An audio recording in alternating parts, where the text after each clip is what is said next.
అసలు నేపాల్‌లో ఏం జరుగుతుంది? 4 రోజుల్లో దేశపు ప్రధానమంత్రి రిజైన్ చేశాడు జాబ్‌ని.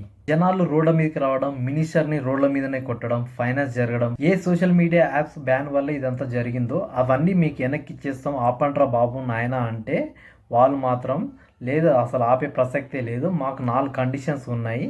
అందులో మొదటి కండిషన్ ఇవాళ ఈ గవర్నమెంట్ పడిపోవాలి. ఇవాళ జెన్జీ ప్రొటెస్టెన్స్ చేస్తున్నాం. అందులో స్టూడెంట్స్ అడగడానికి గల కారణం ఏంటంటే అని ఒక సగటు వ్యక్తికి ఒక భారతీయుడి గల ఒక డౌట్ వస్తే ఈ వీడియో వాళ్ళకు సమాధానం అని చెప్పొచ్చు. కంప్లీట్గా ఈ వీడియోని చూడండి. నేను అసలు కేటగిరికల్గా చెప్దాం అనుకుంటున్నా. ఈ వీడియోని మనం కంప్లీట్గా నాన్ పొలిటికల్గానే మాట్లాడదాం, నాన్ పొలిటికల్ ఇష్యూగానే పరిగణిద్దాం.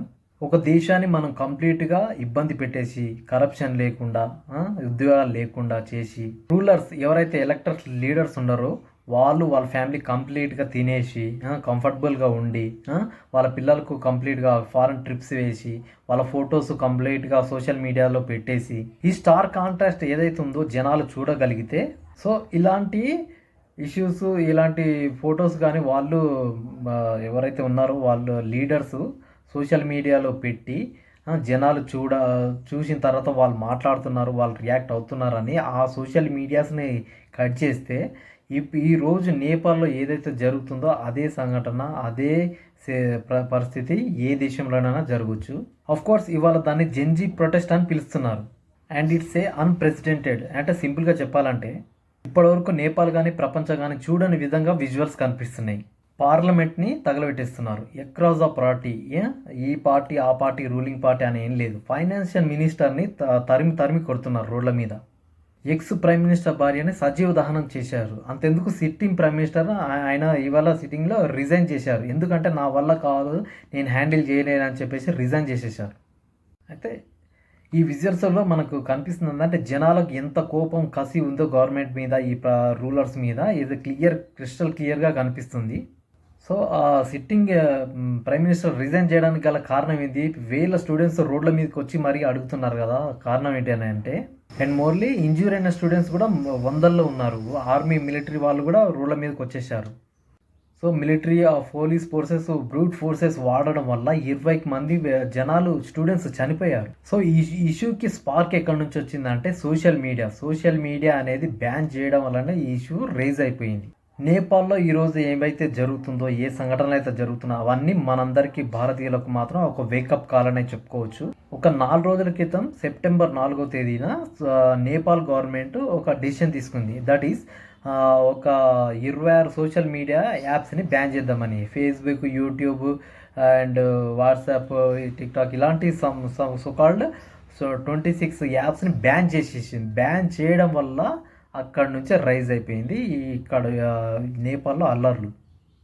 దానికి కారణం నేపాల్ గవర్నమెంట్ ఈ యాప్స్ని బ్యాన్ చేయడానికి గల కారణం ఏంటంటే వాళ్ళు ఈ యూట్యూబ్ని కానీ ఇవి సోషల్ మీడియా యాప్స్ ద్వారా వాళ్ళ గవర్నమెంట్ రూల్స్ అండ్ రెగ్యులేషన్స్ని బ్రేక్ చేస్తున్నారు, ఫాలో అవ్వట్లేదు అని చెప్పేసి సో వీటిని బ్యాన్ చేయడమే కరెక్ట్ మార్గం అని చెప్పేసి వాళ్ళు ఒక డెసిషన్ తీసుకున్నారు. ఆ డెసిషనే ఈరోజు నేపాల్ అంతా అల్లకొల్లోలం అయ్యే పరిస్థితికి తీసుకొచ్చింది. సడన్గా నేపాల్ గవర్నమెంట్కి సోషల్ మీడియాలో వచ్చే ఆ యొక్క పోస్టులను ఎందుకు డిలీట్ చేయాలనిపించింది, ఎందుకు బ్లాక్ చేయాలనిపించింది, అసలు ఆ పోస్టులలో ఏమున్నాయి, అసలు #NepoBaby అనే పోస్ట్ వైరల్ అవుతుంది కదా, దాని అసలు అర్థం ఏంటి?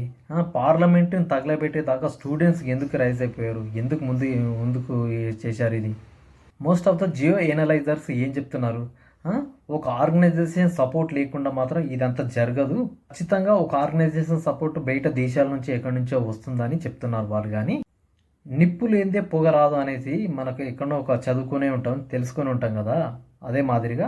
అండ్ మీరు బంగ్లాదేశ్ని నేపాల్ని కలిపి చూడొద్దు, ఎందుకంటే అది అన్నీ డిఫరెంట్ ఇష్యూస్. వాళ్ళకున్న సిచ్యువేషన్స్ వేరు, వీళ్ళకున్న సిచ్యువేషన్స్ వేరు.